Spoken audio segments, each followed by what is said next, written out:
The number you need to know for Urban Meyer is 837. That's his winning percentage as a head coach with stops at Bowling Green, Utah, Florida, and Ohio State. That winning percentage ranks 5th all-time among FBS coaches who've coached at least 10 seasons. We welcome in the Ohio State head coach, Urban Meyer. Now the numbers never lie. Thanks for stopping by. Coach, good to see you again, actually. Good to see you. Yeah. Let's start here. Big Ten Media Day. A number of your players said, you know, Coach Meyer has even changed a little bit from last season. What's different about you? Well, I read that, and because I want to make sure we're still okay. Yeah. I think the comfort with my players, you know, that happens. You know, you come walking in, and I made the comment the first team meeting I had, 5 guys no-showed. Second team meeting, 5 guys were late. We don't have those. You know, you're not going to be late to team meetings. You're not going to miss. So it's all positive. And the guys you talked about are Jeff Hyman, Braxton Miler, Mike Bennett, and there's a lot of trust, a lot of confidence. They're members of our family. You mentioned Braxton Miler. A lot of Heisman hype last year heading into the season. Not quite as much this year. What's going to be different about Miller this season? Oh, I think he's ready to go. You know, he he's back-to-back Player of the Year in the Big Ten Conference. He's an incredible young man. He still has that virtue that we don't see much nowadays with great players, and he's a very humble player. There's 2 areas he needed to work on, and boy, have we worked hard with it, and that's just overall leadership and vocal at that unique position, which is quarterback. And the second is keeping his eyes downfield, really understanding concepts of coverage, and he's there, and now we just got to see it put to work. I know you and LeBron have been texting back and forth. Is he texting you like recruiting tips? Are you trying to use him to help you out in some areas? He's asking about the new clubs in Ohio. Yeah. Like well, you know, that's getting a lot of publicity, and I made that comment, and he is one of the classiest guys I've been around. You know, and to say I know him that well, I don't. Right. I met him first when he was a sophomore in high school. He's been genuine to my kids went to a couple games down to Miami over the years, and he takes care of them and actually hangs out with them. And then he was gracious enough to come hang out with us at an Ohio State game last year. Talked to our players, for people who don't know him, extremely articulate, a good father, good husband. He's with his kids.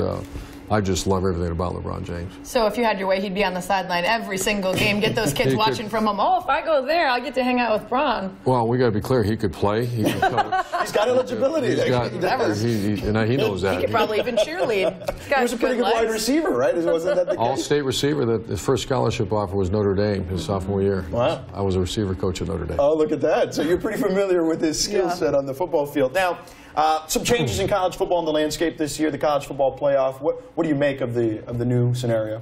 I think it's great. You know, I think there's a lot of questions that will be answered as time moves on.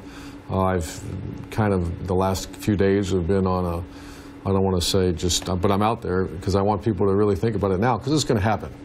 If your son's playing in the Big Ten championship game in Indianapolis, Rose Bowl in Pasadena, and then you're fortunate enough to go to a national championship game in Dallas, that's minimum $20,000 that most families can't afford. You know, I did the numbers and I kind of played with it. 80% of our team has no, you know, it's tough. You're going to be filling up credit cards. You're going to be not having Christmas and no summer vacation. And then yet, my children all get to go to the game for free. Other coaches, support staff,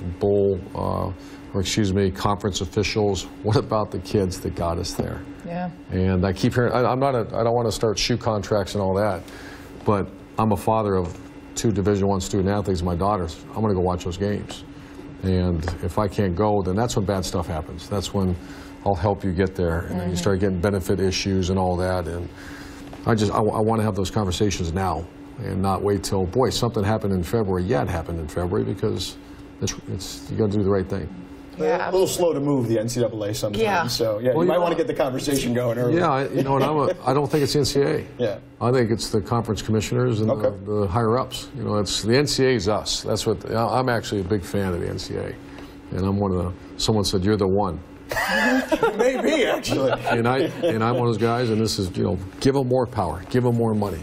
You know, let them be keep policing this great game, and don't, you know, just keep giving them power, and, you know, because I do, once again, the NCAA is not some separate entity. It's us. We're all make up the NCAA, so that's a whole other conversation. For the football side of the playoffs, are you worried at all that even the champion of the Big Ten might not get a spot there?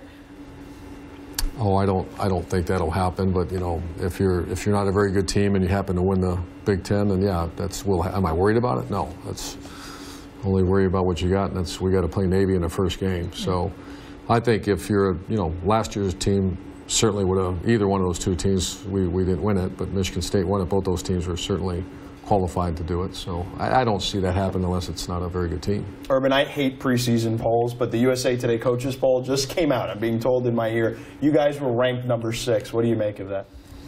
I think that's a fair assessment. I had a vote in there, and I think I had it somewhere near there. That's a fair assessment. One's very close to 6. But that's a reward for last year. I think last year we were number 2, and that was simply because we had a very good year last year. Injuries, chemistry. There's so many things that come to play that, once again, I'm not. We had our conversation. It's over, and we got practice starts Monday. So you've been a coach in some capacity since 1985. How do you enter a season and make it fresh still? I know the players change. In your case recently, the location changed, but that's still a long time to be showing up and trying to motivate guys. How do you keep it fresh? Well, it's easy if you're around great people and you're doing what you love to do. And I think with me, it's also feeling good. I had some issues there. I lost 37 pounds, and wasn't feeling good and not taking care of myself. And I'm not going to let that happen again. I'm going to make sure that we keep things in order, and that's. I'm very fresh, and I just turned 50 this year, which is, I used to make fun of 50-year-olds, now I'm there. But I think it's something just, the one thing about the sport now keeps you young. Yeah. Hanging out with 18-year-olds will do that, right? Yeah. Urban Meyer, Ohio State, they kick off against Navy on August 30th and September 6th in primetime against Virginia Tech, 8 o'clock Eastern right here on ESPN. We're on the Deuce right now on ESPN 2. Thanks for stopping by, Urban. Appreciate it. Thank you. All right. Coming up, just Pat Riley.